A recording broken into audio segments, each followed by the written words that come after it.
in the background? Okay, is my screen showing? Yep. Yes, it is. Excellent. All right, so I'll go ahead and get started. So again, my name is Elena Remillard, and I'm here from the TechSAge Center. That stands for the Rehabilitation Engineering Research Center on Technologies to Support Aging in Place for People with Long-Term Disabilities. That is a mouthful. We call ourselves TechSAge. We are based at Georgia Tech and the University of Illinois at Urbana-Champaign. Our center is federally funded from the National Institute on Disability, Independent Living, and Rehabilitation Research. We were founded in 2013 and have continued to be funded through now. We're now in our 8th year of funding. So with that said, I'll go ahead and get started. Just to tell you a little bit more about our center. So we are a multi-site center based at Georgia Tech and Illinois, and our team is truly interdisciplinary. We represent architecture, gerontology, physical therapy, kinesiology, the whole gamut, computer science, because we truly believe in interdisciplinary problem solving in developing new technologies to support people aging with long-term disabilities. There we go. So I've included our mission statement here just so you can get a little more familiar with our center. It is to support and empower people with chronic conditions and long-term impairments to age in place through increasing knowledge about, availability of, and access to effective design and technologies that enable individuals to sustain independence, maintain health, and engage safely in basic activities in the home and community, and fully participate in society. We are focused on 3 specific populations. This includes individuals who are long-term blind or low vision, deaf or hard of hearing, as well as individuals who've been managing a mobility impairment for a long period of time.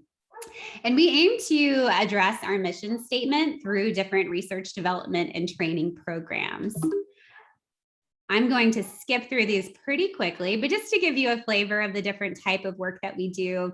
On the research end, I've highlighted 2 projects here, our user needs project and our tele-wellness technologies project. I'm going to get to those in just a minute. I spend a lot of my time on those, and I'll be telling you about some different opportunities we have. Another project we have is focused on voice-activated digital assistants. You might be familiar with Amazon Echo's Alexa or Apple Siri. These are different devices that are voice-activated, designed to help people carry out different activities at home. So we have some dedicated projects focusing on that. On the development end, this is where my colleagues in computer science and engineering kick in. I'm more of a qualitative scientist myself, but we have a smart bathroom located on campus at Georgia Tech. This is a state-of-the-art bathroom laboratory where we have really trying to rethink what does an accessible bathroom look like.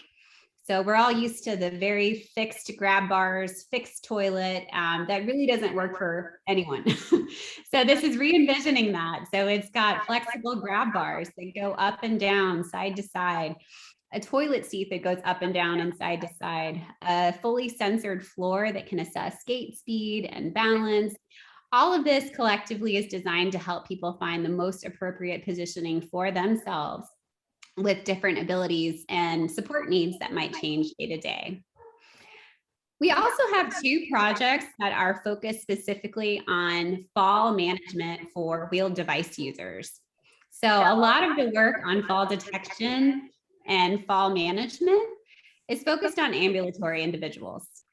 So these projects are focused on developing a detection device and an alert system for wheeled device users, because those trajectories are very different. We also have, I'm sorry, I'm getting a little bit of an echo. Does anyone else hear that? Yeah, yes. I do. Okay. I may ask if you don't mind muting microphones, that might help a little bit. Thank you. So we also have a app factory where we're developing a series of different smartphone applications to support this population. So we have a fall risk assessment app called Steady Wheels, designed for wheeled device users. We have an app called MS Assistant, designed for people managing multiple sclerosis, as well as an app focused on measuring gait speed in the home. And as I mentioned, a lot of our projects are focused on Amazon Alexas and Echoes. So we're doing a lot of work on digital assistants. Oh, I'm hitting things I don't mean to. Okay, there we go. We also have a few training projects, and these are focused on primarily students, but also the broader population, and helping them to become more familiar and empathetic with the needs of people who are aging with disability, and also to inspire them to create and design some new creative concepts that can support this population. So that is our very large center in a nutshell. We have lots of different opportunities to participate in research. And to help facilitate this, we've actually developed a participant registry that I manage. And this is a list of a registry of names of people who are interested in being contacted about research studies.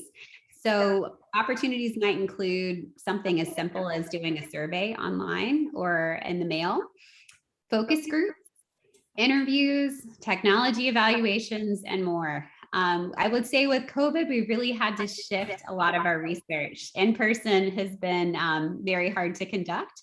So many of our opportunities can be completed remotely on phone or on Zoom or on your computer.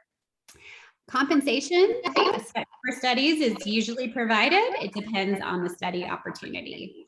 So if you are interested in learning more, I encourage you to reach out to me. I can provide you with the link to join our registry. We have a brief intake survey that just gets some information about yourself, including any mobility aids you might use, any health conditions you might have, to help us screen you and see if there's an opportunity that you might be eligible for. So I'll be sure to include my contact information at the end of our presentation today.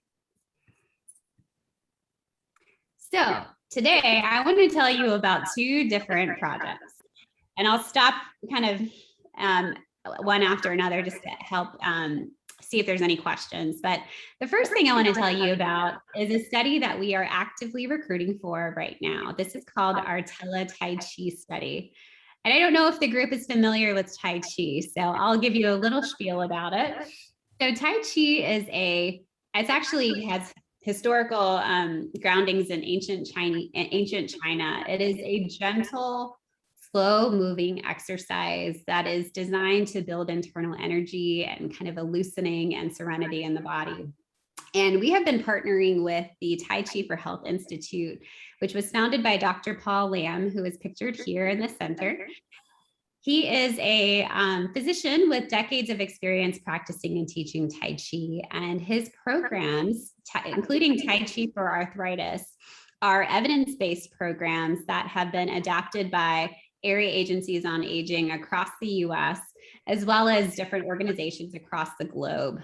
This is a very robust evidence-based program that has been proven to be safe and effective for older adults with a range of different disabilities.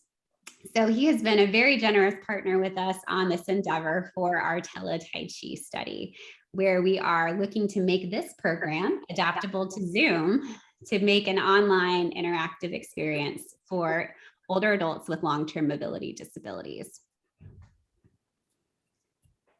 So I wanted to tell you a little bit about why is this important? Why are we doing this research on virtual exercise on Zoom?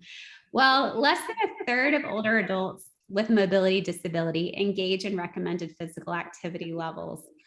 And lack of physical activity can be associated with a number of negative health outcomes, including hypertension, weight gain, diabetes, anxiety, depression, etc. This population is also at risk for social isolation due to some of the barriers that they experience with their mobility limitations. And people with mobility disabilities may experience significant barriers to participating in exercise. A couple of examples of this include lack of accessible buildings, inaccessible classes that really aren't adaptable to them, transportation challenges, as well as some fear of negative stereotypes. So one promising solution to address this is this home-based exercise. So you're probably all familiar with different options on DVDs, YouTube, live streaming. These home-based exercise apps and videos have become incredibly popular over the last several years. A few stats here just to illustrate that. Over 320,000 health and fitness apps are now available on major app stores. Actually, that was from 2018. I'm sure that's ballooned since COVID, but these are incredibly popular. Some of them are designed to be interactive and be kind of facilitating that group class. But by and large, these options are not designed to be really engaging and social, emulating that in-person class. And they're also really not designed for people with mobility disabilities and providing appropriate accommodations and adjustments. And many of the barriers to participating in exercise that we've already talked about have really been amplified with COVID-19. So this brings us to our study.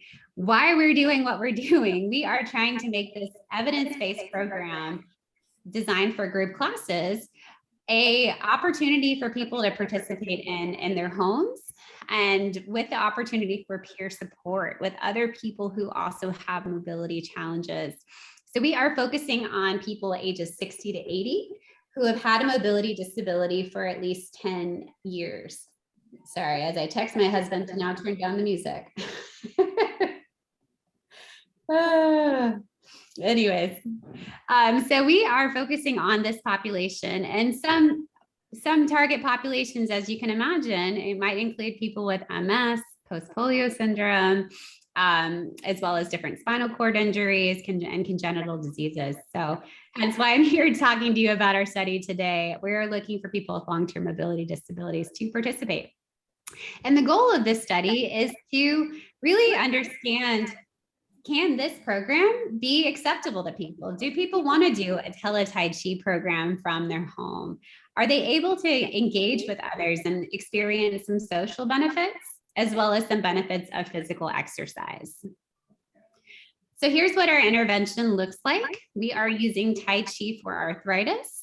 This is an evidence-based program with benefits including falls prevention, reduction in joint pain, improvements in balance and flexibility.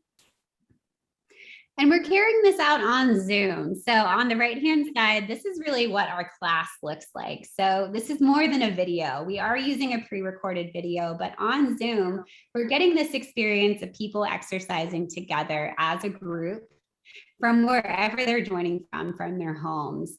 And our early research shows that older adults with mobility disabilities have generally positive attitudes about attending exercise classes via video conferencing, especially via COVID. So just a little bit about our study design to give you an overview. We have a brief screening at the beginning, as well as an orientation to help people just get onto Zoom if they've never used it before. We have a baseline questionnaire in advance of the intervention, as well as a post-intervention and follow-up questionnaire. So what does it look like? So we are meeting for an 8-week program. Participants in this study join us for a 1-hour class twice a week for 8 weeks. And we plan to enroll up to 60 people in small group classes of 6 to 8. So we'll be doing a rolling enrollment over the next 2 years. And here's what class looks like. So we have an hour. We budget a little bit of time for tech setup because people may not be familiar with Zoom. We all know it can take a little time for people to get onto a class. We have 10 minutes of social time before and after our video lesson. And this has really been the key factor of this study. It isn't just exercise. It's the opportunity to connect with peers who also have mobility challenges and to get to know one another. So we have guided discussion topics about where people are from, what their exercise goals are, why they're practicing Tai Chi, and what we're learning together. And the 30-minute video is broadcasted to the group, and we have a debrief after that. Participants in this study will receive up to $60 compensation for their time and participating in our class. So who is eligible to participate? I've included our eligibility criteria here. We are looking for individuals ages 60 to 80 who have had mobility challenges for at least 10 years. So we're defining this as having serious difficulty walking or climbing stairs or requiring the use of a mobility aid. Participants must live in the US and they can join from anywhere as long as there's Wi-Fi and they're able to connect to the class. We do have a brief physical activity readiness questionnaire. So we're asking a few questions to determine if participants have certain health conditions that might put them at greater risk of injury or give us some cause for safety concerns. If participants have any of these conditions, we ask that they get a letter from their healthcare provider saying it's okay to participate to ensure their safety. We also have a few technical requirements. In order to participate, you must have access to a computer or a tablet with a webcam. We do have a limited number of iPads available for loan for those who are eligible but may not have the equipment. Internet access is required. We do a brief orientation to confirm that bandwidth and that you're able to connect. And we ask that our participants feel comfortable checking email and watching videos online, as those are some of the tasks that are required in the study. We also have an orientation session, and this is probably for people like Joe, who's having some trouble getting onto Zoom, where we help give people an orientation to what is Zoom. So we start on the phone and give people a call, walk them step by step on getting on the link, how to mute and unmute your video and your microphone, and learn some different features of Zoom. And we're also checking to make sure that people have an optimal, real quick. we're making sure people have an optimal environment for their Tai Chi class. So do they have sufficient lighting? Are they in a sturdy chair or wheelchair? Do they have a flat space for their computer? And are they able to really perform the Tai Chi movement? So space in front of them and behind them in order to participate. So I've included our contact information here for the study if you are interested in participating. We are enrolling our small group cohorts over the next 2 years. We're about to begin our next cohort on the 21st of this month. So if you're trying to get in for that, I think we have 1 or 2 spots left. So please contact me soon. And I guess I'll just take questions at the end. Rita, is that what you prefer? I wanted to share one more study that we've already done and have some findings, but I can also take questions now on this study if that's more appropriate, whichever you prefer. You can take questions anytime, really. I mean, okay. As long as you get people to enroll in your group or whatever. You're welcome. We're real laid back. Well, maybe what I'll do is I'll stop there for just a moment and see if there's any questions about our Tele Tai Chi study, if there's any thoughts or things that I could help address on that. Yeah, Elena, I saw one question in the chat. Somebody wanted to know, what about people over 80 years old? I wish that we could include you in this study. We have registered this study as a clinical trial. So we have to tell people in advance, here's exactly what we're doing and who we're focusing on. So unfortunately, this study is limited to individuals who are 60 to 80 years old. But I would encourage you to join our registry. We have lots of different other study opportunities from our center that you might be interested in and learning more about. So this is one of many studies that we're doing, but unfortunately you would not be eligible for this one. When you finish this, the information collection, what's the process that you do next so that you get something useful out of it? Meaning all of anybody, any individuals? Absolutely. So unfortunately, it's a slow process with research. That's one of the most frustrating things is you get all this great data and it's like, what are we going to do now? And it takes a while to analyze it and to publish it and all of that good stuff. I can tell you one early deliverable that we've already put out is our team has developed what we're calling a tele-wellness tool that we're already starting to share nationally with different senior centers. So helping other people who are trying to figure this out. How do you do an exercise class on Zoom? what are those technical requirements? How did you set it up? So we really created a how-to guide based on our own practices and developing that for this study that we're already sharing nationally, just to help other people who are trying to figure out how to adapt their programs on the fly for Zoom, especially with COVID. We've been developing the study for a long time, but it is resonating with how timely it is for accessible exercise in a pandemic. So a lot of people are figuring this out and are very much interested in it. In terms of the data, we'll be collecting data through the next 2 years, and this is a clinical trial, so we are planning to do several different analyses and publications on those results, reported to our sponsor and reported widely as far as we can. So it's an intensive process, but in a couple of years, you'll start to see a few publications come out about the findings from this study. And we'll also present regularly at different conference circuits and around the scientific community. What other kinds of things can you had said that there's other things that you can sign up for? What would that be? Sure. So we have, as I mentioned, we're a multi-site center. So we have studies going on at Georgia Tech as well as the University of Illinois. Many of our studies involve either phone interviews or Zoom interviews to understand what challenges you might have with certain activities. We do a lot of technology evaluations where sometimes we'll send you a piece of technology, usually that we've developed, for you to try out and test out with us. We've been doing a lot of work on the Echo devices, the Amazon Echo shows and Echo Dot. So if you're interested in participating in a study about voice activated digital assistants, we're doing a lot with that. Yes, I would encourage, if you're interested in participating in research, I would strongly encourage joining our registry. And again, what this is you're just giving us some basic background information about yourself that we would use to screen for studies. So if we see there's an opportunity for you, we're looking for women over 60 who have post-polio. We'd queue you up on our list and shoot you an email and say, here's something you might be interested in, or here's a survey, here's a different focus group we'd like to get your input on. So there's lots of different opportunities for my colleagues. This is just one study that I'm actively recruiting for and involved with.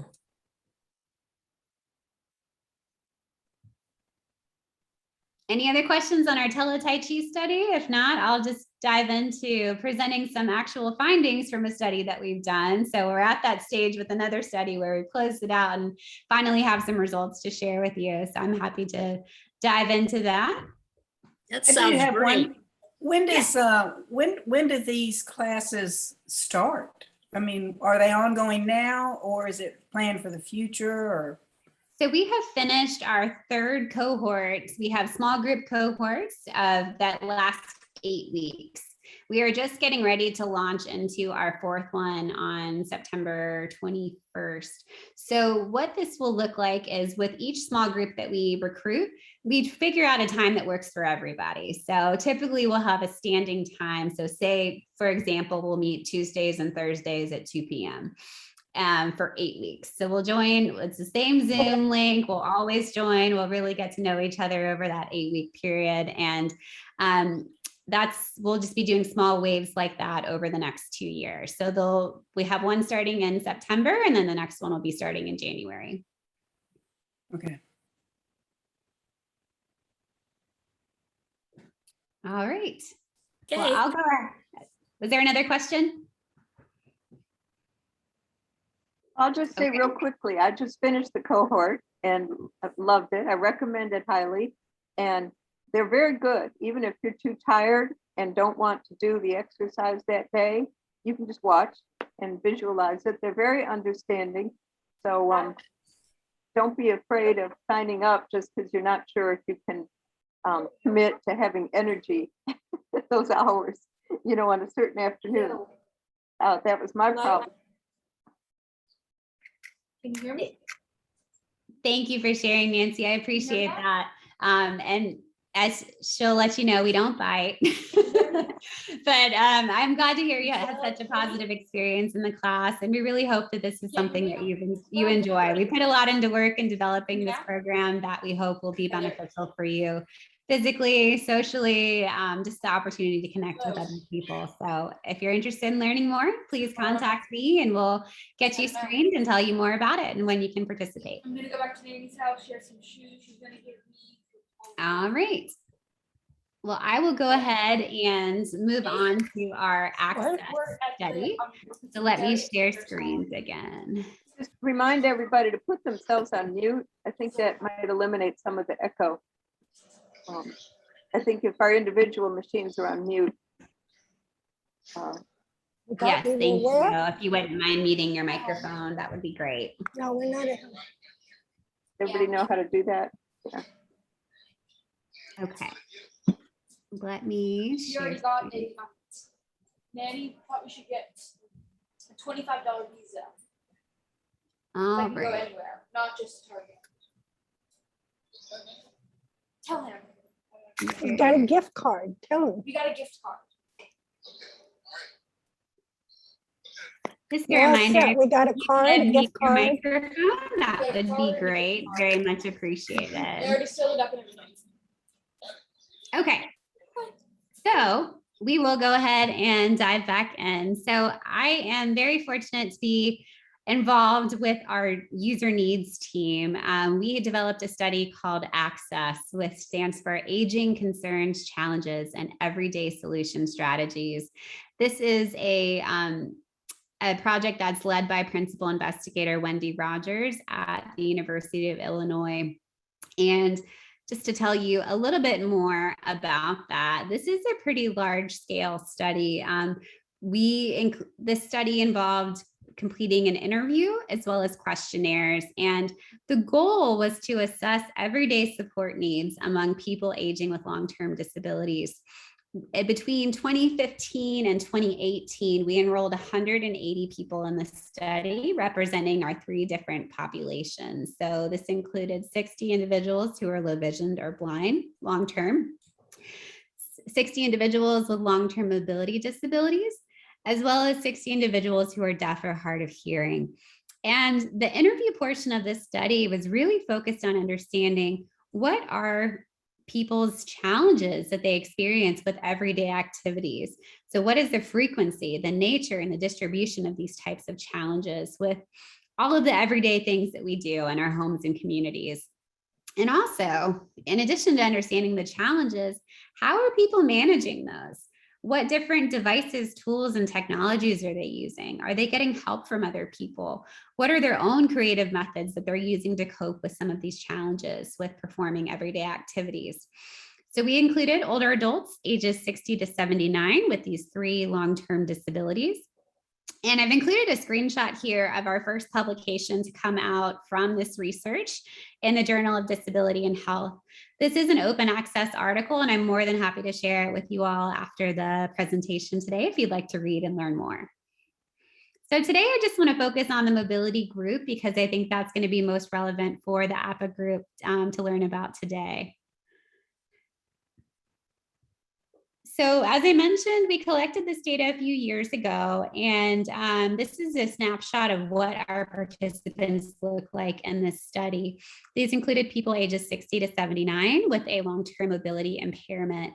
And in terms of onset age of mobility impairment, the mean age was about having this impairment for 19 years, but this ranged anywhere from a congenital condition from birth to age 49. And education was pretty evenly distributed, ranging from less than high school to individuals with a doctoral degree. On the right-hand side, I've included a graphic that shows the cause of mobility impairment among our sample. As you can see, about half of our sample had polio or post-polio syndrome. So this is in large part due to some of our great contacts, including APPA, as well as post-polio organizations in the Midwest. So this is 30 individuals with post-polio or polio syndrome who participated in our study. I thought you would all be interested in learning that. So with access, our goal is to really understand like the breadth and depth of challenges that people might have with all of the different activities that makes up being a human being. So from dressing and bathing in your home to going out to entertainment events, to driving and getting around your community, all of those everyday activities. And the way that the interview is structured, it's so that we have these 6 broad categories of activities. And we have participants rate each activity based on how difficult it is for them to do. So we do this rating activity. So how difficult is it for you to do activities with a group or organization? Not a lot, not at all, a little, or very difficult. And we do this rating activity to help participants identify the one most difficult activity that they have in each of these 6 categories. And whatever they determine is the most difficult, we ask these follow-up questions. So we really want to understand in depth what aspect or part of this creates the most challenges for you. And also how they handle it. What do you do? Do you use any technologies? Do you have your own methods, things that you've come up with? Do you get help from anyone? And the goal is to understand what people's unmet needs are. So for today's presentation, I just wanted to show you 2 different categories just to give you a sense and kind of a flavor of the type of data that we're getting. There are endless opportunities to analyze this data. We've actually started an entire archival analysis program to help other investigators. Some are affiliated with our study, some are not, to do their own analyses of this. You could literally write a paper about any single one of these activities in depth. So just as a few examples, we've done some research looking at exercise challenges among people with long-term vision impairment. I just finished a paper on transportation challenges and policy implications for people aging with mobility disabilities. There's so many different angles and creative analyses that you could do. And we're really sitting on a goldmine of data that continues to be very fruitful for our team and our colleagues in exploring questions of interest. So for today, I'll just highlight these 2 different activities to give you a sense of kind of what that data looks like. So thinking about activities outside the home, these different colors represent the different activities we asked about. For our sample of 60 people, visiting family and friends and traveling was the most difficult activity outside of the home. This was followed by, I believe, participating in religious services, working, volunteering, or civic activities, followed by religious services. So what do these challenges look like? This pie graph shows you kind of a representation of our coding scheme. We analyzed all of these qualitative interview responses based on different challenges that were identified and emerged in the study. Not surprisingly, one of the big challenges that came up for activities outside the home was accessibility. I've included some quotes here just to illustrate what this data looks like. I'll give you a few examples. This person says, I use a power chair. It weighs maybe 226 pounds. It's very heavy. I worry about it being in people's homes because I don't want to do damage to their floor. People saying that they're unable to visit family and friends because of steps or because of entrances. Another challenge that emerged a common challenge that emerged for activities outside the home, again, not surprisingly, is transportation. This person noted, if I have to leave the city or going out of town, I can't unless there's a vehicle that's accessible for me. The reliance on wheelchair accessible vehicles was a very common theme among this sample. It was very evident that a lot of people were driving and relying on a very expensive and prohibitively expensive wheelchair accessible van to get around and not having access to public transportation. Assistance from others. This was a challenge for many people, having to rely on somebody else and schedule around somebody else's availability. That was considered to be a challenge in planning and executing activities outside the home. I wanted to briefly show you what some of those responses looked like as well. So how are people managing these challenges? We saw a lot of really creative solutions that people employed. We had this category of own methods. So for example, this person saying, I have to do pre-planning in my own head about driving to the place. Where am I going to park? Will it be accessible? Planning, organization, and having certain routines were very common strategies that people employed for managing challenges with activities outside the home. Other responses included using devices, tools, or technologies. So this person talks about bringing a potty chair with them to activities outside the home because restrooms were not accessible to them. Participants talked about bringing portable ramps with them in order to visit other people in their homes. Assistance from others was also very commonly a strategy. So getting help from other people in order to engage in certain activities outside of the home. I also wanted just to give you a few examples from our category of managing health. From our sample, 37% reporting that caring for others was their most difficult healthcare activity. So between going to doctor's appointments, exercising, managing diet, nutrition, there are a few others. Caring for others, so caring for a spouse that might be ill, or a grandchild, or a cat, or a dog. This caregiving task was, this is kind of a surprising finding for us, the most common, most difficult activity in this category. This was followed by exercising. A colleague of mine, Lindsay Kuhn, is just wrapping up a paper on exercise challenges for this group that I will be happy to share with APPA as well, that I think you'll find very interesting. And so what are some of the challenges here that emerged for this overall category of managing health? Health limitations and physical limitations being a source of the challenge. This participant noted, my problem is because of post-polio syndrome. You can exercise to maintain your muscle tone, but overdoing it tends to make the problem worse. This was a common theme among our participants with post-polio. Mobility limitations also causing a challenge, not being able to do the movements for exercise, not being able to really fully engage in the classes the way that they were taught. There were also just some uncategorized other challenges that participants mentioned. This individual mentioned, my wife tripped last night. I couldn't help her up. I couldn't relieve her of having to do some things so that she wasn't making her situation worse. In terms of managing these different challenges with managing health and healthcare, lots of other creative methods as well. So this participant talked about crawling as an exercise that they do in their home, just in case the house is on fire, to be able to get out in case of an emergency. They make sure that they're able to crawl if needed. A person commented on caring for others. I try to do the best I can, which is not always the best, but I try. And this persistence and this really just continuing to persist no matter what was a common theme that we saw among participants. Another strategy was pacing, taking breaks and not just constantly moving, but building in that time for breaks with exercising was a response mentioned. Assistance from others, getting help from people. This person commented on having their daughter accompany them to different healthcare appointments and helping her weigh herself.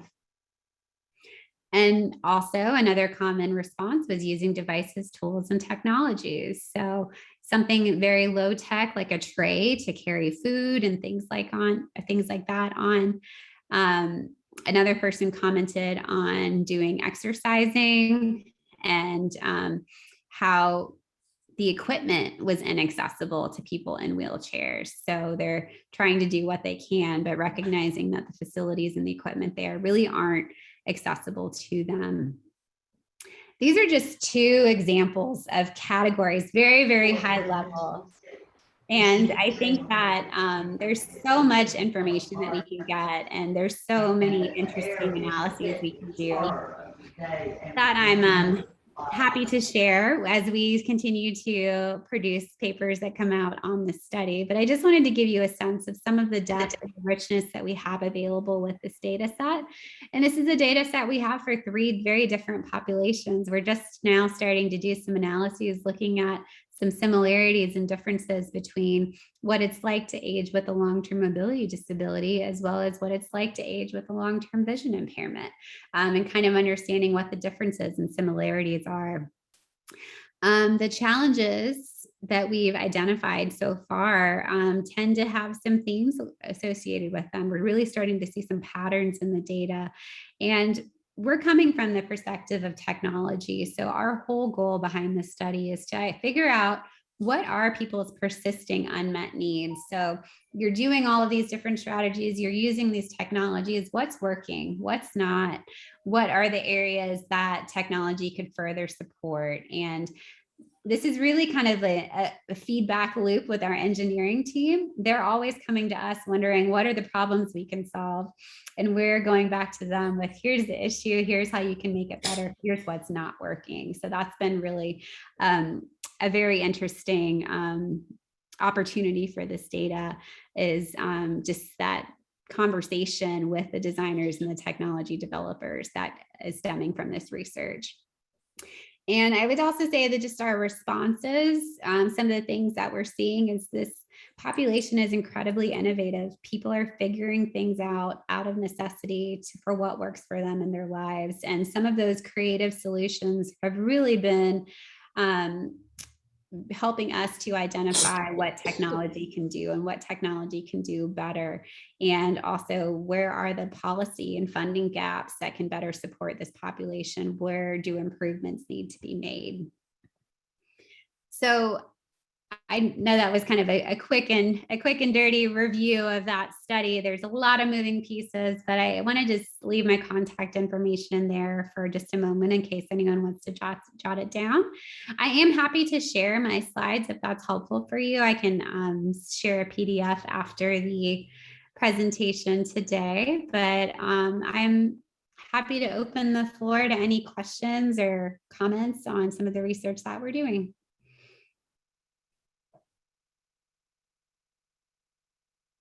Yeah, I'd like to maybe include that slide in our newsletter. Some of the ones, I'll have to figure out which ones, but yeah, you send a PDF or whatever form it's in. Sure. You've got my email. Thanks. Would you put up your email again, Elena? Sure, I'll put it in the chat. Oh, okay, good.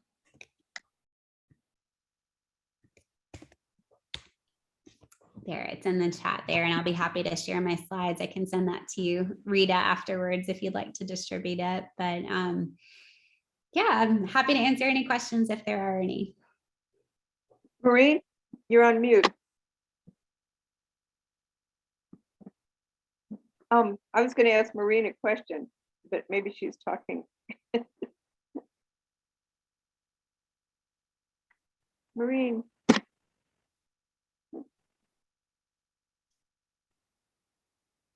Can't hear you.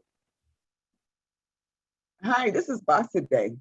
I had to step away for a minute, but I would like to know the hours of this.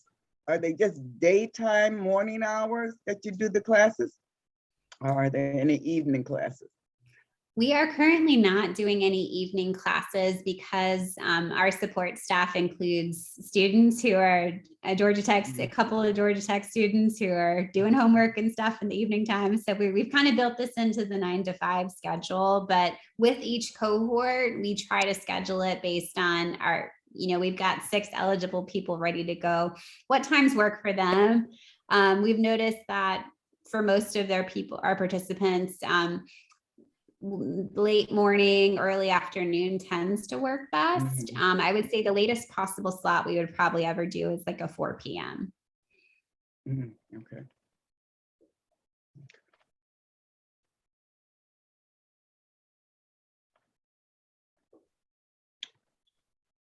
Any other questions or comments? Maureen, get her attention. She's on mute. Yeah, So if she's trying to talk to us or not.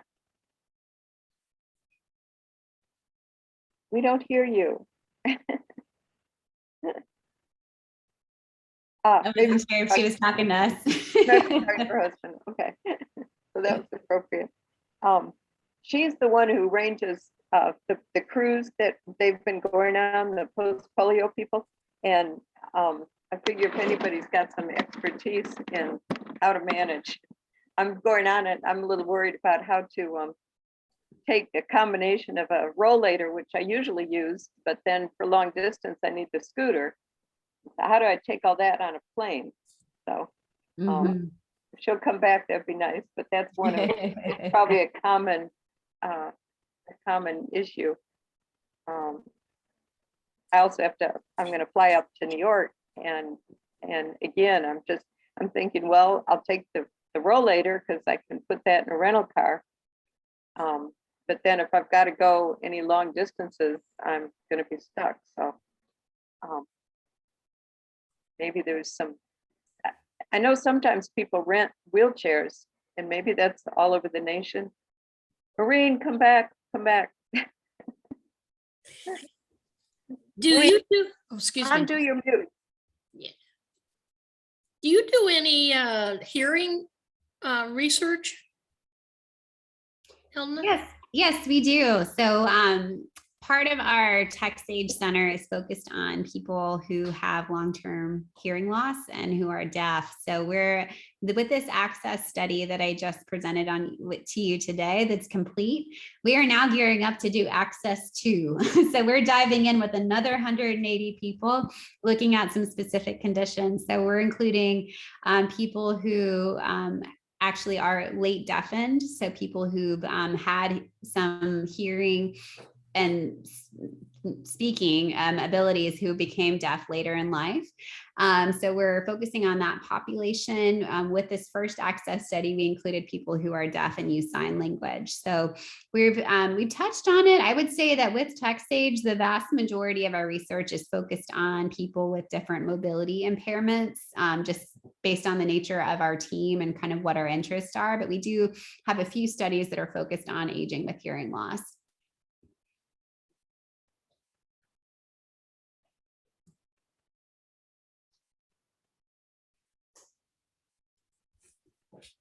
Anybody else have any questions? I know Maureen most likely will have something. Did she unmute? Nope, she's still muted. I Let me tried to put up a unmute her. I sign can't for her. unmute her either. You can't do it from your end. No, I can't do it even as host. I wonder if I could do it in a chat. Kathy, put that picture up again. You had a sign.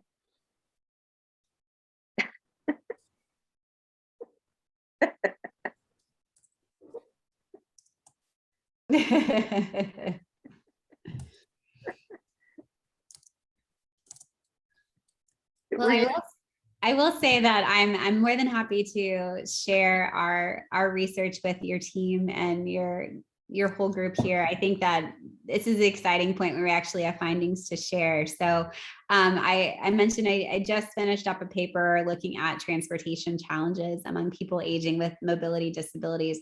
This has been the hot topic issue, and it's speaking to what Nancy is commenting on as well. The perils of traveling on a plane, on a bus, what that is like for somebody who's using a wheeled device.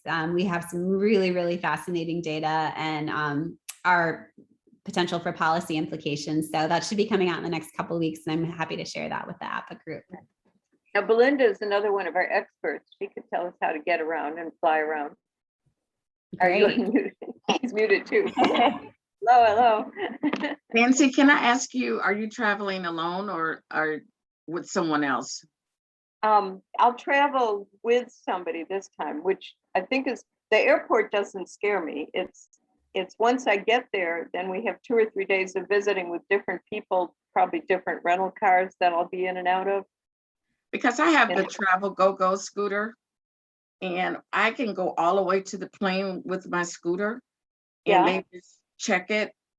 And then as soon as, everybody deboards, the scooter is right there, and then I'm there. I just get in my scooter and I take it all around with me. even in a car, I mean, because the seat comes out and, you know, you're able to put it in the trunk of the car, or, you know, if you have rent a car, maybe the back seat. But I find that the travel scooter really helps. Okay, because yeah, I have a drive scooter, but it just seems like too big and too. No, it's a travel scooter and Yours the have- seat comes off. that's the Yeah. one. Okay, I mean, my seat comes off and the battery comes off, but they're still all too heavy for me. I still need help, but you're able to get them in and out yourself? Not by myself. That's why I was asking you, But are you other- traveling with someone or? Yeah, I'll by have yourself? strong helpers around. So what is it, the go-go scooter?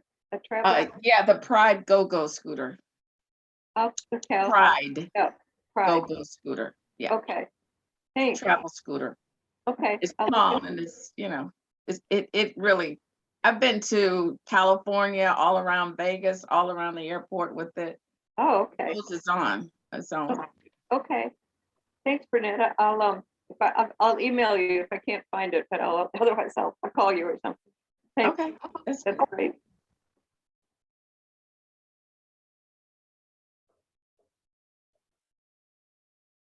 Boy, we're usually a much noisier group. I know it. But this is not common for us. I don't know what to. Can you give us a brief synopsis of your transportation study? Sure, I can. Let me just pull up a couple points Perfect. from that. I was just finishing up a presentation on that. I will say that, let's see. All right, I'm going to share some exclusive slides. I apologize if there's edits. I'm planning to share this at a State of the Science conference this upcoming week. But so I'm still working on these slides, but I'll go ahead and share them with you just to Oh, great. give you a sense of some of these transportation challenges. Okay, so you'll see this acronym, PAWMD. This is standing for Persons Aging with Mobility Disabilities. So just to use a shorthand here, but just to give you a sense of some of the challenges that we have seen among this population in reviewing our qualitative data. These are some of the key challenges that we've seen.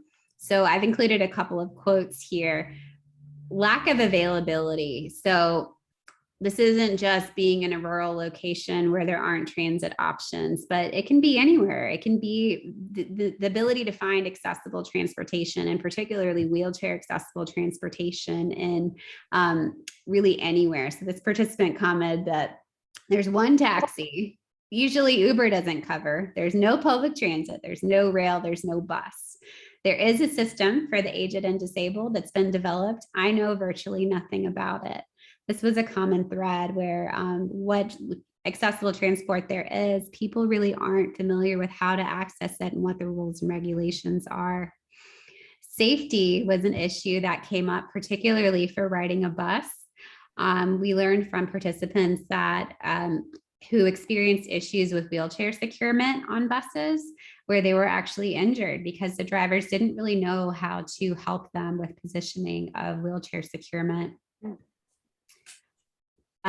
Driving, it was very surprising to me that most of our sample was driving, many of them with wheelchair accessible, different adjusted cars.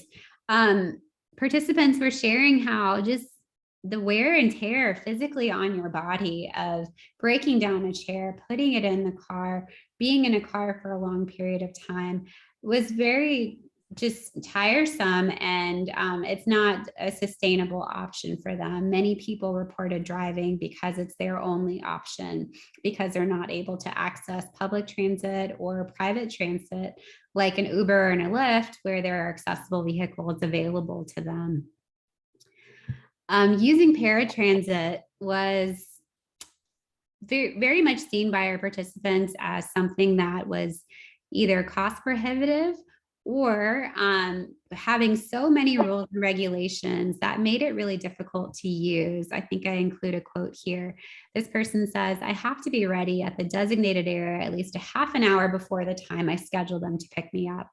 It's the same way for coming back. If I'm not there, they'll wait just a couple minutes and then they leave. There is no guarantee that they will come back if I call.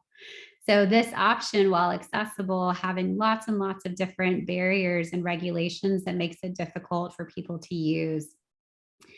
We also saw some participants talking about societal attitudes where, especially people traveling alone in a wheelchair, them feeling like they were experiencing some prejudice against them for traveling alone. This person says, I don't think they're used to seeing somebody with a disability traveling and traveling alone. Every time I go somewhere, they say, who's with you? And I say, I'm here by myself. They make it seem like, oh, somebody let you out in public by yourself. And, you know, these comments are just shocking. And other participants shared their experiences of encountering bus drivers who just gave them similar perspectives of, you know, you need someone to be here helping you. You shouldn't be independent.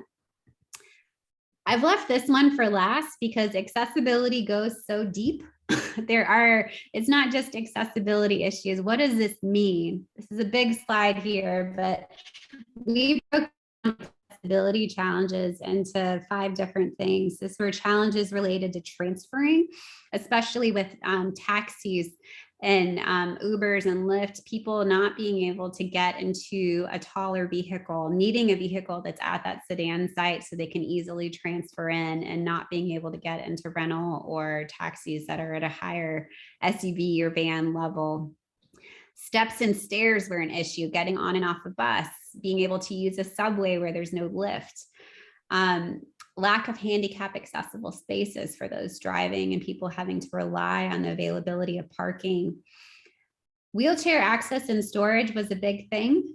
This had to really do with all of our different transportation activities. With riding a bus, somebody commented on there only being one wheelchair accessible space. If the bus pulls up to the curb and there's another wheelchair on there, I cannot get on. I have to wait for the next bus. And similar challenges were reported with cars not being able to store a wheelchair and have space for that. One of the big issues that I saw had to be with Uber and Lyft. These services are incredibly popular and, in my opinion, hold so much potential to serve the disability community, but there are no policy requirements. There's no there's no ADA guidelines on you need to have a certain number of accessible vehicles in your fleet because it's private. It's considered outside the view of US policy and on transportation. But so there aren't a lot of accessible vehicles out there for Uber and Lyft. But I think that that's really a big opportunity for services like this, private services, to offer accessible vehicles. And imagine having that as an option when you're scrolling for your Uber, your Lyft, being able to choose, I can't get into an SUV or a sedan, and being able to select that, or I need a wheelchair accessible vehicle with a ramp or space where I can roll right in. All of these things I think are really big opportunity areas for transportation. So these are just a couple of the slides. I won't show you the rest because they're still kind of in progress, but yeah, I'm presenting on this next week on our transportation paper that should be out in a couple of weeks in the Journal of Disability and Health. And to me, this is one of the topics, transportation, that people are most passionate about among our participants. And there are a lot of really critical issues, from flying on an airplane to utilizing public transportation to utilizing private transportation. And I think it continues to be a very critical issue, and something that I'm hoping will get a little bit of policy attention from our findings.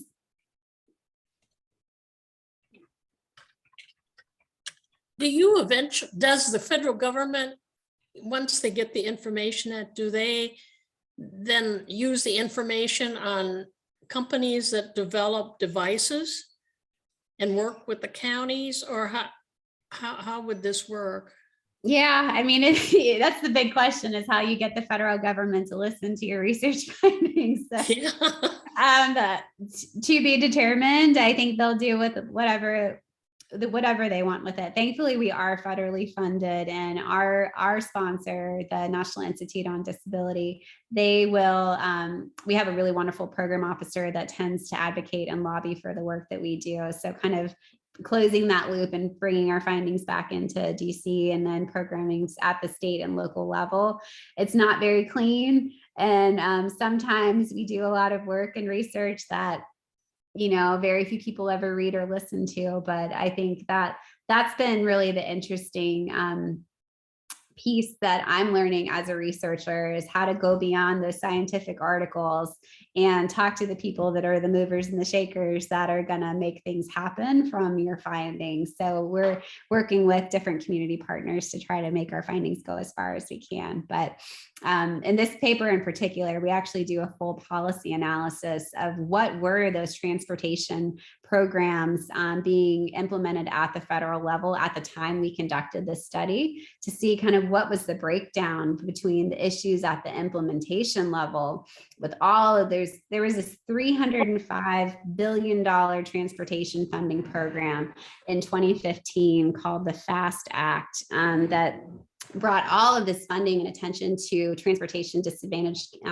individuals. That included older adults, people with disabilities, and low-income individuals. All of this funding, with so much red tape and so difficult to navigate at the state and local level. So with this paper, we're really trying to understand what are some of those implementation barriers and how does that affect the end user for somebody, you know, trying to use paratransit or trying to hail an accessible cab in their own community. So we're kind of looking at that macro level policy and the micro level findings from individuals who are managing these challenges in transportation.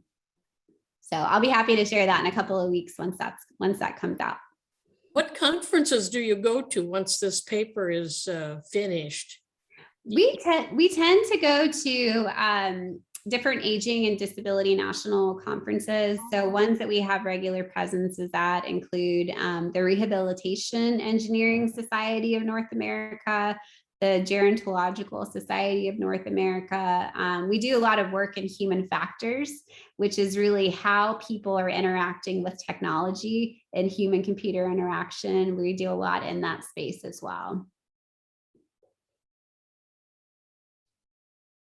Have you had any interest from non-governmental startup companies or not associated with the government that are interested in providing these types of services? Like, you know, Uber isn't interested in dealing with the disabled population, but there may be other people not associated with the government that are, you know, interested in doing this sort of thing, you know, so they can make money. Mm-hmm. It seems like it's terribly difficult to deal with government entities to even listen to the information that you're able to provide to them. So I'm wondering, you know, are real people and real companies, entrepreneurs, are there ways of finding those people and reaching out to them and getting them interested in doing this kind of stuff? Yeah, I think that's a really valid point. And I think who your stakeholders are and engaging them in the process of your research is incredibly important to see, you know, engaging those partners early and keeping them in the loop with your findings and giving them suggestions. I think, you know, that's a really great point. And it's something that we try to do. And oftentimes we will get smaller startup companies that reach out to us that want to do some research and development. But the big ones like Uber and Lyft, they're a little bit hard to get in touch with. But I think that you're right. This is a business opportunity for them. Mm-hmm. And I think it's a critical need and very innovative. So they actually do have a research and development division. And I think that's point noted. I think that that's a really good way of potentially making a difference, is reaching out to those companies directly. What you've been showing us, the information that you've gathered and the comments are incredibly interesting to hear, because I know, like, I'm starting to experience more issues, you know, as I get older, like going upstairs, and I have to think about that every time I go out to a new place, or if I want to go to somebody's house that I haven't been there before, I have to ask them, well, you know, what are your stairs like? Am I going to be able to get in your house? And so it's interesting to read that that is an issue that is shared by so many other people. When with me, it's, you know, I'm dealing with it, but I don't really think about the entire population of disabled people that have to deal with that all the time. I mean, I know it's there, but to see it, you know, just written down like that was pretty enlightening. I'm glad to hear it. And I will say that, you know, I think that's the unique contribution of our centers. We're really at that intersection of aging and disability. We're looking at people who've been managing, for many ways, you know, managing quite well a long-term pre-existing disability, add on the other challenges of aging, that you're dealing with all of this stuff at once. So not only are you dealing with your, you know, having mobility impairment for a long time, now you may also start to have some vision loss, maybe some reduction in strength. You may have some new health conditions that are age related.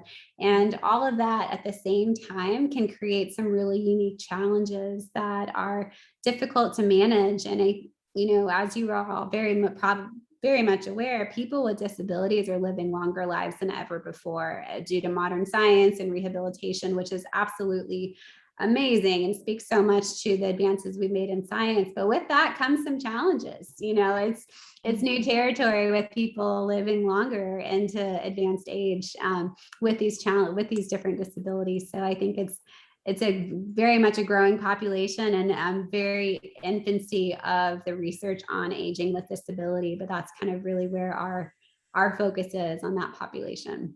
Mm-hmm. Well, if you can find some people to do something about it. Well, I think it is like you say, for entrepreneur, somebody that has a wheelchair accessible van could charge a good price and maybe make it profitable to be able to drive people, you know, work for Lyft or Uber and then be able to drive people with that. So it's a possibility, and maybe some companies could, you know, provide a van for drivers. You know, like I'd do it, but I wouldn't want to. I don't have the accessible van, but I wouldn't mind driving around. Mm-hmm. Yeah, it makes you think, you know, okay, can you put notices in like next door or, you know, small town publications saying, you know, do you have an accessible van? You want to make a little extra money, you know. Yeah. But then I wonder, okay, what are the legal implications of that? Is that something that's stopping people? The idea that, you know, if you provide transportation to somebody in a wheelchair and they get hurt, are they going to sue you? So, you know, I guess that just brings up a whole new bunch of issues to have to deal with that may be stopping people from thinking seriously about providing that service. I don't know. I just don't know. Good point. I mean, they have people that drive, but it's all like volunteer. I mean, I've heard those advertisements for, you know, people driving. We need drivers to take people to their cancer appointments and stuff like that. I don't know how they work liability. They probably worked out something. Yeah, that would stop me. I mean, you know, I'd be afraid I'd get sued. Yeah, right. Yeah, and that's where the federal government is necessary, in my opinion, to, you know, put funding and put the initiatives in place to have that, and, you know, yeah, to have bigger companies and smaller companies have the support and regulations to manage it. And it's got to start from that. And there's, with this FAST Act that I've been researching, so much funding went into innovative programming to help reduce some of these barriers and help local not-for-profits and local, state, and national organizations get these programs off the ground. But just the lack of public awareness about that these programs even exist. There were many programs designed to help increase capacity of accessible vehicles in Uber and Lyft, but nobody really knew about it. Nobody really knew how to access it. And there's grant funds for that, you're saying? Wow, I'd do that. Kathy, we should write up a grant. There's so much that's already been out there coming from the federal government. It's just been the lack of implementation, and so complex and difficult to navigate. In this paper, we put together this massive table of all the different provisions of this act and all of the different grant programs. We spent weeks pulling together this table because it wasn't in an area that was easy to find. And we ravaged the internet just trying to pull bits and pieces and pull it all together. And it's very fragmented and it's complicated. So I think the funding is there, the ideas are there, but the implementation breakdown is really where the issue is happening, the bottleneck. That's kind of a gold mine of information right there, that what you've done. And sounds sellable to me. Yeah, we'll see. If you can find the right people to sell it to. Right. I think maybe COVID has stalled this to some degree, but as the baby boomer population begins to age into the 80s and they gradually become age-related mobility impaired, you may see more people inclined to do something about it, because it's not just those disabled people that can't get on a bus. It's now regular people that are just getting old and can't get on a bus. And there'll be, safety in numbers. If enough people that age start complaining that they can't get on board a bus or an Uber, maybe something will get done about it then. But I think that's been stalled for the last year or two because people are staying home. We're on a Zoom call. I'm not in Atlanta with y'all today. Not bother going anywhere. We can Zoom everybody. Question about accessibility. That's like for outside. What about inside, when you like go to a medical doctor or a dentist office and you can't get into the chairs or up on the table, because you just can't do it. Have you done any studies like that, or is there anything out there about that? That most certainly came up in this study. I can tell you there is so much data. You could dive into accessibility challenges that occurred in healthcare settings, or going shopping, going, all of the places in your community, going to a restaurant, all of these issues certainly came up. We just haven't looked at it yet, but I can recall anecdotally people talking about some of those very same challenges, especially with healthcare provider offices, not being able to weigh yourself because of your mobility aid, not being able to be effectively seen by a provider in a healthcare setting, being able to get in a restaurant, but not being able to get to your table. All of these different things are issues that are very real and came up for our participants. But I think that indoor mobility is a huge question. And we certainly have data on that. We haven't looked at it yet. Well, so private people could use that data for to get a grant then, to show the need for something. You've already got the data. Yeah, and we started that archival analysis program to allow other people to be able to look at our data and conduct their own analyses.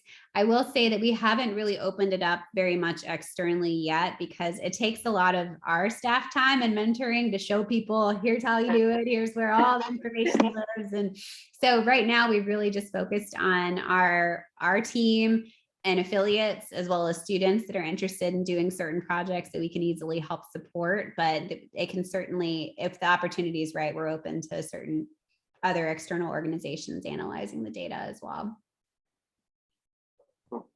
You need an app. Yeah. No kidding.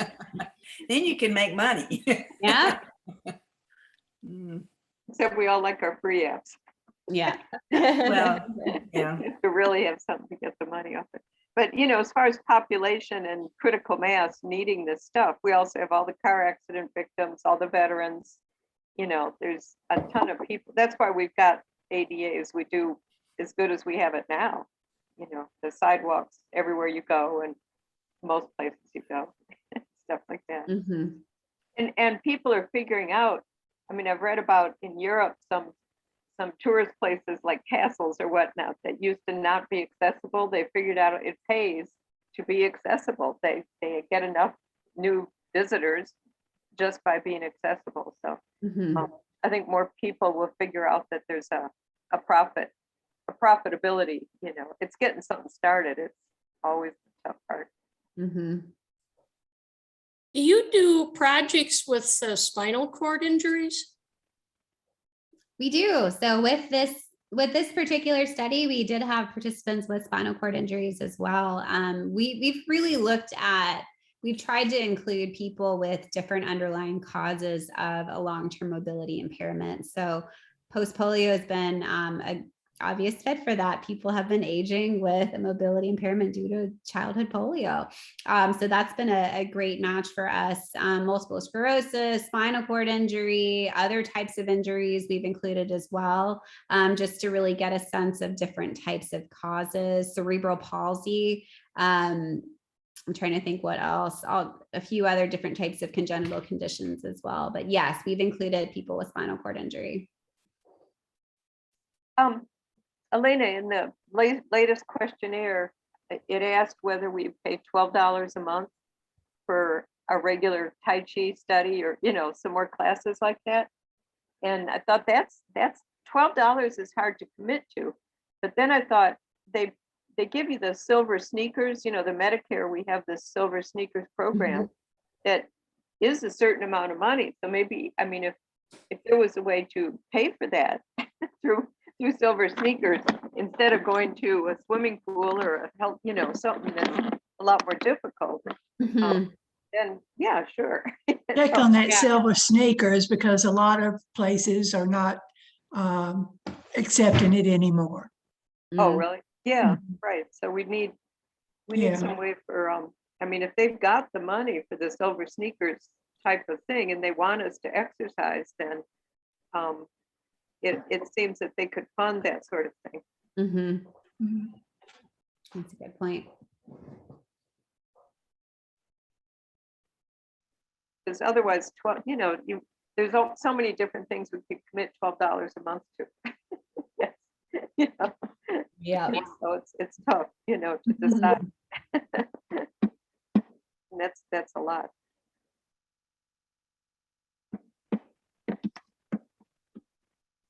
With your papers on spinal cord injuries, do you work with like Shepherd Center, or who gets the information after you've done your research?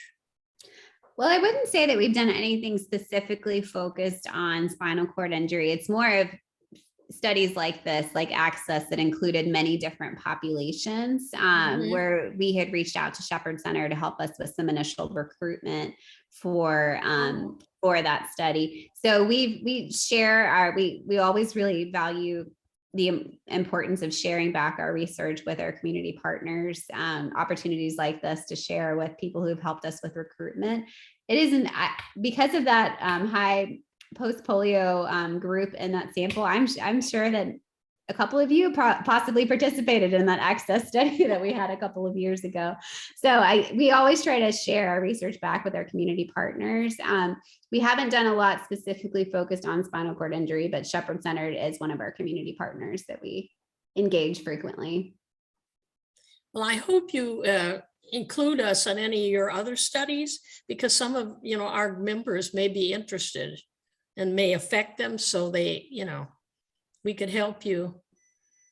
I greatly appreciate that. And people with disabilities. Absolutely. And I will say that a few of my colleagues, I mentioned this, are doing research on fall prevention and detection among wheeled device users. I think this is really fascinating research because there really hasn't been anything done here. So they are looking for people all over the US who are wheeled device users to test out an app that they've created. And also similar to an Apple Watch to detect falls from wheelchairs. So we have a few different studies that are going on related to falls. There's also research going related to Amazon Echo devices. So lots of different opportunities going on. And I'm more than happy to share any opportunities that I think will be relevant to the group. Yeah, well, keep us informed. So if you would send me the emails on that, and then I could get the information to our members. Great. Yeah, we'd like to. I like to keep informed of all the changes going on, and then our members may eventually get help. So that's important. Absolutely, happy to do so. Anybody else have any other questions? Kind of quiet. Okay. Well, I'd like to. I appreciate the time. Thank you very much. And I will, Rita, I will be happy to share my slides and the original Access paper with you to distribute as well if others are interested. In reading. Okay, yeah, that would be great. And I thank you so much. I mean, this to us, it's just really great. And of course, I always like all the new projects coming from Georgia Tech. And hopefully, you know, this information will be able to be used and, you know, help others. Absolutely. Well, thank you very much for your time. Okay. I'll pop off. Thank you. Thanks for Thank having you. me. Bye-bye. Thank you. Okay, this is our little time now for sharing. Does anybody have anything? I know, Wayne, would you like to share your latest information?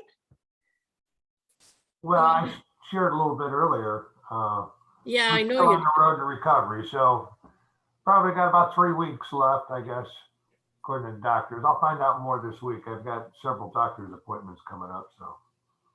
Well, we're glad you're doing better. Oh, I got yeah. your email, but I thought it might be nice for the others, you know, to see how yeah. you're doing and. We don't want to go through that again, I can tell you that.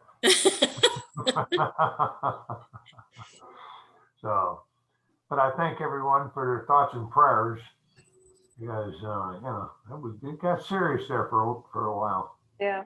Yeah, that was rough. Yeah, it was. It was. The doctor said the only thing saved me is my heart was good. Really? Yeah. No. Now, it was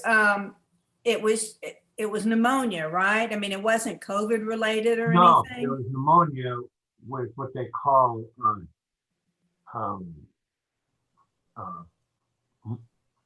pyema is what I had. And it's not only I have the pneumonia to deal with, but it's settled between my lung and the rib cage, and they had to do emergency surgery. And they had to kind of scrape that stuff out of there because I lost over 25% of my right lung. Aye.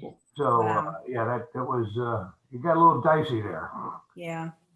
You know. Well, you know, it was so shocking because you were at the Dr. Strasser's luncheon and you seemed fine. I didn't know if you were feeling bad or had any inkling that something was wrong. I was feeling, you know, yeah, I got this cough. Where's that coming from? You know, it hurt a little bit. Yeah. I'm staying in bed a little longer than I normally do, but I blame that on the new bed. You know, and I had a doctor's appointment coming up in a couple of weeks. I said, well, I'll just hold off. Yeah. To a friend, Yeah. but didn't make it. So Wow. it was in the makings for about 3 weeks, I guess. Yeah. 3 weeks. So Just so glad you got through that, and you know, you're getting stronger every day. Amen. Amen. I mean, Yeah. we're almost at, this is the first week where I've sat down at my desk and started doing something. Really? You know, so. Well, I'm glad you're feeling better. Oh, yeah. Yeah, you look really good. I mean, Leslie too, after her heart surgery type thing, my God, I couldn't believe she appeared at our Zoom meeting shortly thereafter. Yeah, they come a long way with this. Yeah. But, Well, we're grateful.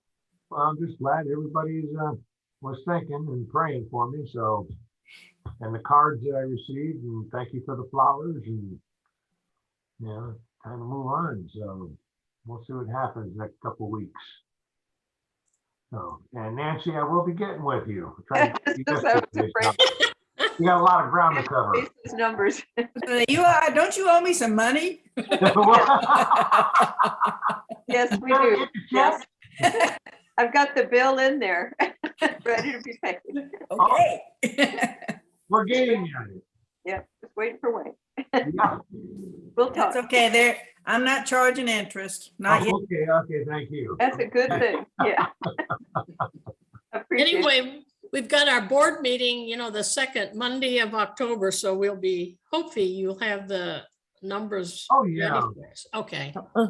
If there's anybody on this group that might have been one of 2 people that sent $25 membership dues in the last month, nobody's cashed your check yet, please get in touch with me or Wayne, because we had a slight problem with UPS not delivering a package that had some of the information we needed, so including those things, somebody's new dues payments.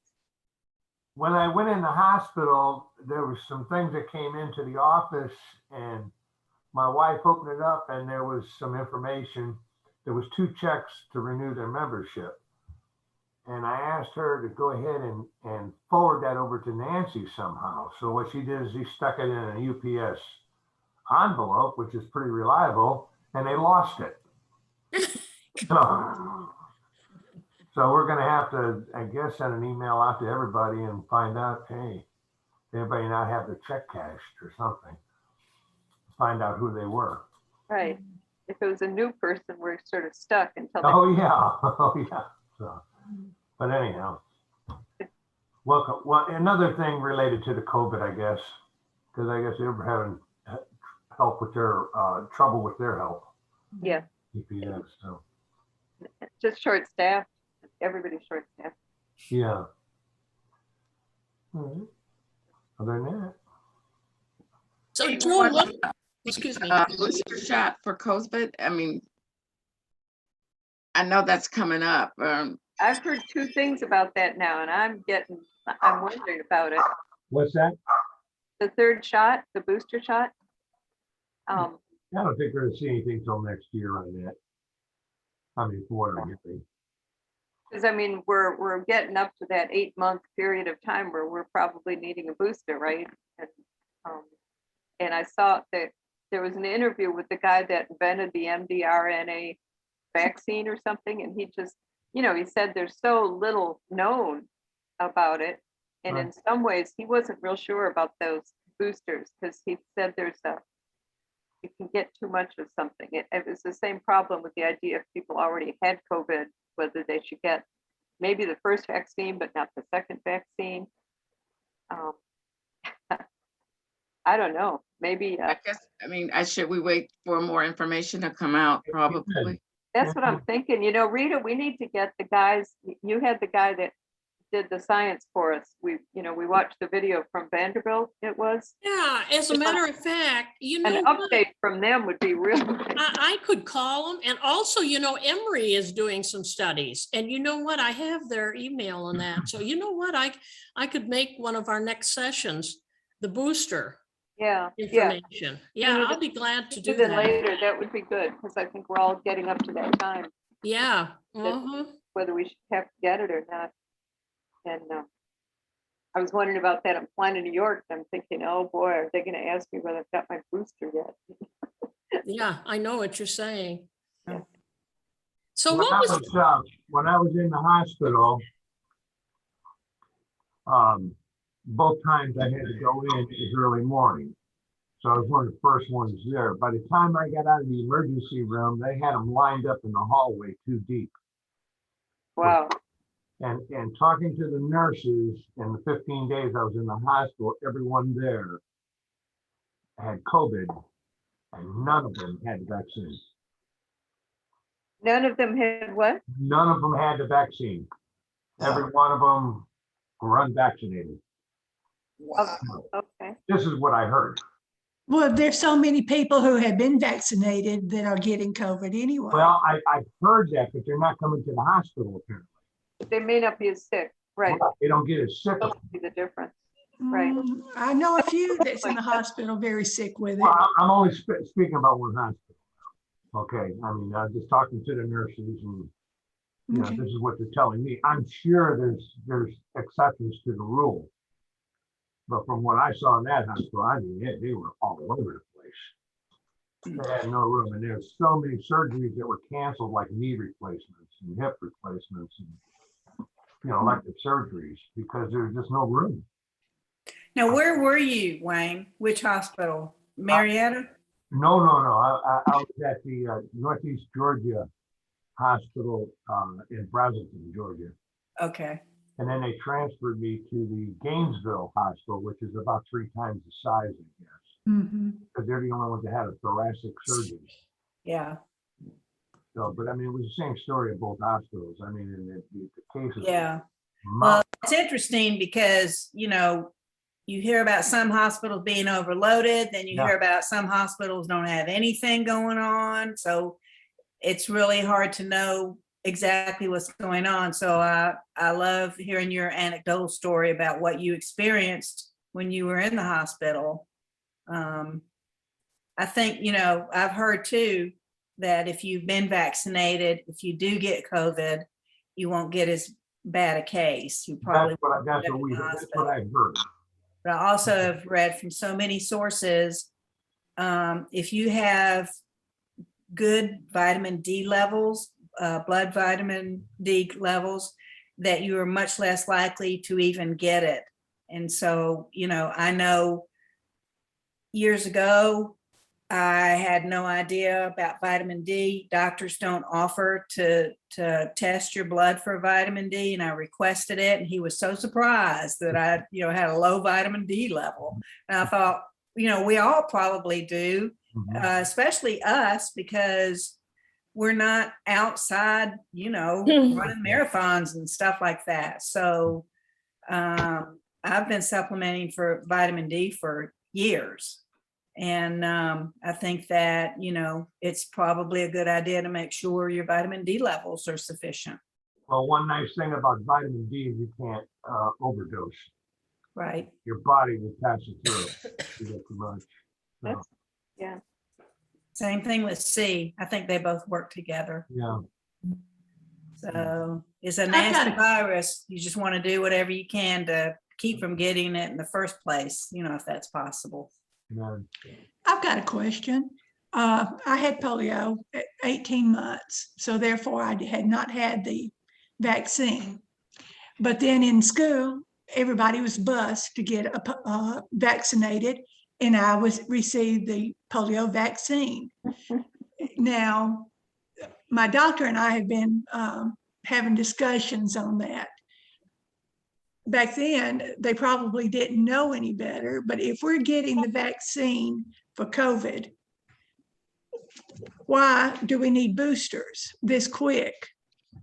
Can I say something to that regarding the polio vaccine? Remember, there are 3 different strains of polio. There's type 1, 2, and 3. And so they could tell based on blood tests and antibodies that 1 and 2 polio vaccines were not enough to raise antibody levels to combat all 3 strains of the virus. So that's why me too, I got polio before the vaccine came out. And then my parents were questioning, well, why do I need the vaccination if I already had polio? But it's because the 3 different strains of polio. And as far as the COVID vaccination, they just don't know. It's a brand new virus. So they're looking at, you know, testing the people in the original vaccine studies are still being followed and tested to see how long they have the antibodies. And the problem is with all these variants that are coming up, that's why it may be that adding a 3rd shot will help cover these other variants. We don't know. The bottom line is talk to your doctor and see what he or she says. In the meantime, remember to get your flu shots, because we don't want to get flu either. And the flu vaccines are out. So roll up your sleeves for that.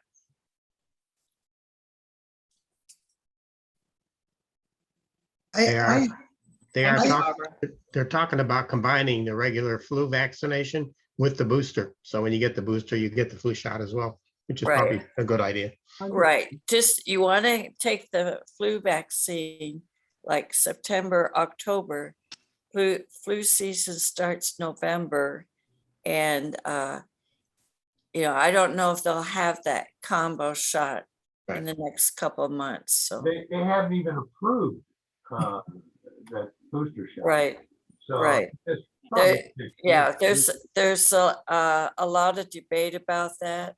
And again, it'll just take time and more discovery. However, I did watch a webinar several months ago from my alma mater, University of California at San Francisco, where they're doing a lot of COVID studies.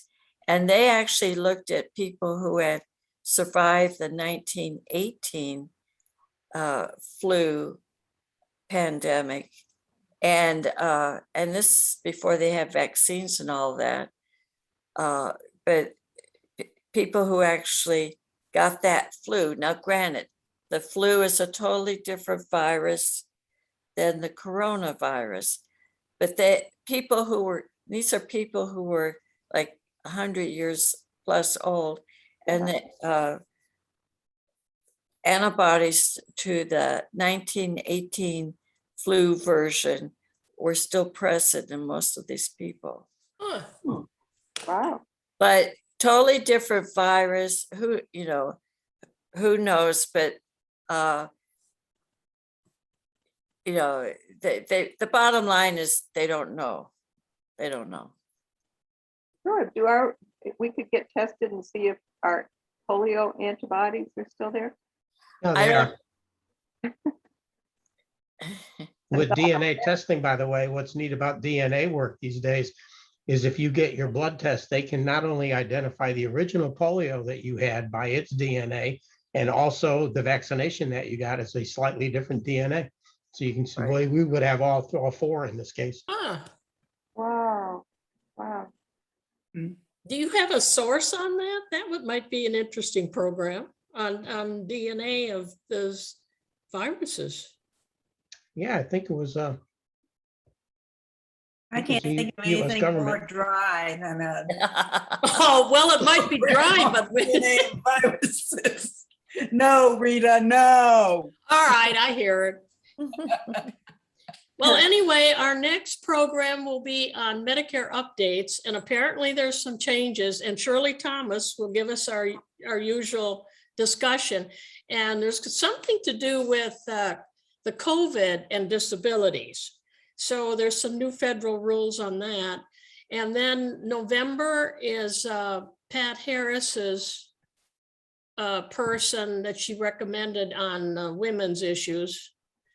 And then in December, I don't know about this, Christmas party. I think at the board meeting, we need to discuss it, but do you all think we should have a Christmas party? I sort of don't think so. Do you? What do you think? No? Yeah. I was thinking we might schedule a Valentine party, but you know what? I'm wondering if it's, if we're be able to have that either. Wait for the spring picnics. Right. Pardon? The spring picnics were good. Yeah. We're closer. Outdoor activity would be better. They're cheaper Yeah, outdoor. like our picnic in May out at the parks. Now that was nice. Yeah. So we'll be sure to have that. Okay. Anybody else have anything to offer? Any issues? Oh, no. Hi, I have an announcement. Okay. Here in Canada, we have invited Judy Human to come and talk, and it's this coming Wednesday, the 15th of September. And if anybody's interested in hearing what she has to say, she's our polio activist in the US, and she's very active in all sorts of things, including she's making a new movie about her memoirs, and it's going to have a handicapped woman playing her part. And it should be very interesting. I would love anyone to come and join me. I'm going to put my email and the link to the meeting in the chat, and you're all welcome to hear her. It's September 15th from 2 to 2:30. So if you come on time, and we would love to see you all. Your meeting today has been very interesting. I was really glad to hear all of the things. It's too bad it's not available to Canadians, but perhaps in the future we will have something like your accessibility that we spoke about today. Mm-hmm. Okay, Is so that- if you put this in the chat, put I'll that in put the it in the chat. chat and you can just copy the address, or you can email me at Mona Arsenal. Okay, Is that 2 o'clock Eastern time? Eastern time, and Atlanta is Eastern time as well. Right, Will you okay. Right. repeat the email again, Mona? Okay, well, Mona Arsenault, that's all one word, MONAARSENAULT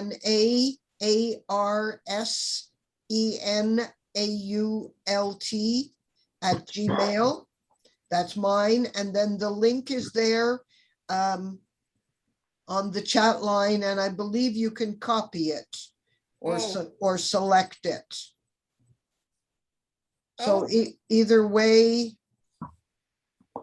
But it says that the passcode is 0040. Yes, it is. It's a new link because this link is brand new and there was no numbers, but you must put in the 4 zeros. Okay. Okay. If you can't get the link here by copying it, then just take my email address. It's a lot more simple. So what time will it be for us?